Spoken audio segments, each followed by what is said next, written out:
este video les explicaré cómo utilizar funciones creadas con C# dentro de SQL Server. Dentro de los puntos a considerar están los siguientes. Analizaremos por qué es conveniente invertir tiempo en aprender su uso. Definiremos qué significa CLR. Veremos cómo esta técnica relaciona el DBA con el programador, los programas que usaremos y la secuencia de los pasos requeridos. ¿Han pensado en las ventajas de tener un SQL mucho más poderoso del que está ahora en el mercado? Pues es lo que logramos. Vamos más allá de las capacidades del lenguaje Transact SQL. Algunos ejemplos de cuándo aplicar esta tecnología es manipular cadenas de texto, por ejemplo, o el codificar y decodificar criptografía, el realizar cálculos matemáticos muy complejos, o cuando se requiere mucho procesamiento de la información. Un buen criterio para definir si usar o no funciones en otro lenguaje es el siguiente. Si lo puedes resolver con SQL, mejor úsalo. Si no, usa esta tecnología. CLR son las iniciales de Common Language Runtime y se refiere al entorno en el cual son ejecutados los programas. Básicamente tenemos un programa .NET, se compila y esto queda en un código intermedio. Y este código intermedio se convierte en código nativo hasta el tiempo de ejecución. Se puede ver con más detalle en un diagrama. Cuando el código .NET se compila, se genera un código intermedio, el cual es interpretado por CLR y convertido en un código nativo al momento de ejecutarse. En este ejemplo, tenemos C# y SQL Server. Ambos códigos intermedios son combinados en tiempo de ejecución de forma segura por CLR. Los roles del DBA y del desarrollador usualmente son independientes, pero estas funciones las unen. El rol del programador es el que realmente le da poder a estas funciones, pero no debemos olvidar que todo viene ejecutado desde SQL, no es una aplicación independiente.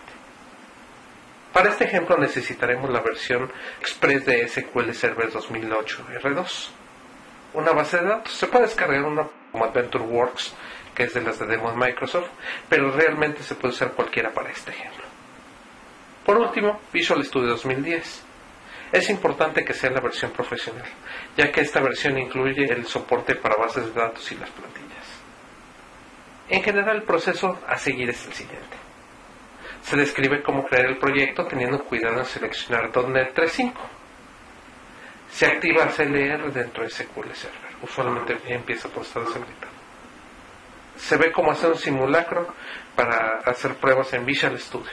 Y una vez que funciona, procedemos a su ejecución en SQL Server. A continuación, se le escribe paso a paso este proceso.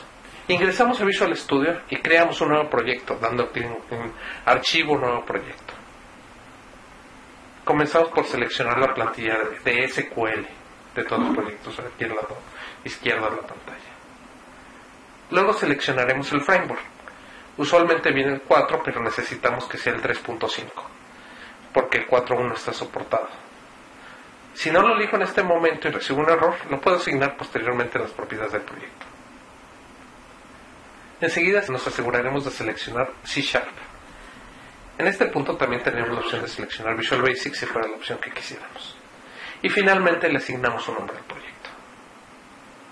En la siguiente ventana asignaremos una referencia a nuestra base de datos de SQL Server presionando este botón. En el nombre del servidor colocaremos un punto, una diagonal y SQL Express. Luego seleccionaremos nuestra base de datos de esta lista y presionaremos OK para aceptar los valores. Con OK en esta ventana terminaremos de incluir la referencia. Al lado derecho de la pantalla podemos seleccionar el ensamble y ver el código de la plantilla. El siguiente paso es agregar la función. Para esto damos clic en Proyecto y Añadir función definida por el usuario. En esta ventana todavía tenemos la opción de definir en su lugar un trigger, un store procedure, un aggregate, en fin, todas esas otras opciones para manipular los datos de manera diferente, pero en este caso elegiremos la función. Una vez elegida se muestra la plantilla de la función. En el cuadro verde que se ve aquí, se ven los namespace usados para enlazarla con SQL Server. Este código lo modificaremos para que haga lo que necesitemos. En este caso, para que nos regrese la versión del framework. Necesitamos habilitar CLR en SQL Server. Por defecto, esta característica viene deshabilitada por seguridad, pero es sencillo el proceso de encender. Con el botón derecho sobre el nombre de la base de datos, creamos un nuevo query. Dentro de ese query ejecutamos los siguientes comandos. La idea es modificar la base de datos master y cambiar el valor de la propiedad CLR enable de 0 a 1. Y con eso automáticamente se habilita la propiedad. Antes de colocar nuestras instrucciones en SQL, simularemos el proceso en Visual Studio. Para hacer esto, podemos modificar el archivo test SQL y en este caso borraremos todo su contenido. Y colocaremos nuestras instrucciones de SQL en él y veremos el resultado en la parte baja de la pantalla al ejecutarlo.